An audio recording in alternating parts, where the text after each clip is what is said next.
కన్నడ భాష తమిళం నుంచే పుట్టింది అన్న అగ్రనటుడు కమల్ హాసన్ కామెంట్స్పై వివాదం కొనసాగుతోంది. ఆయన క్షమాపణ చెప్పాలని లేదంటే థగ్ లైఫ్ చిత్రాన్ని బాయ్కాట్ చేస్తామని కన్నడ సంఘాలు నేతలు డిమాండ్ చేస్తున్నారు. అయితే క్షమాపణ చెప్పే ప్రసక్తే లేదని మరోసారి స్పష్టం చేశారు కమల్.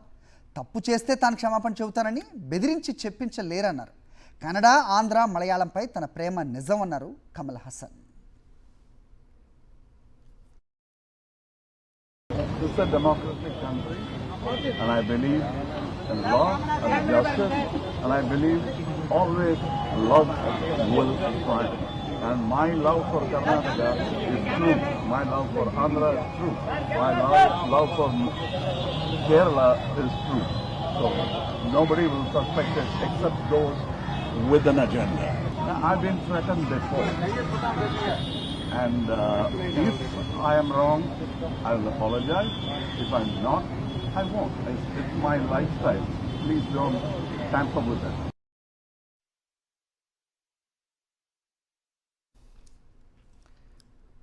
రీసెంట్గా చెన్నైలో జరిగిన థగ్ లైవ్ ప్రీ రిలీజ్ ఈవెంట్లో కమల్ మాట్లాడారు.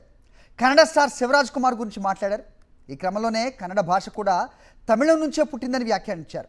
ఇది కాస్త వివాదాస్పదమైంది. కన్నడ సంఘాలు, కర్ణాటక నేతలు భగ్గుమన్నారు. కన్నడ భాషకు పురాతన చరిత్ర ఉందని, అది కమల్ హాసన్కు తెలియదంటూ ఘాటుగా చురకలంటించారు సీఎం సిద్ధరామయ్య.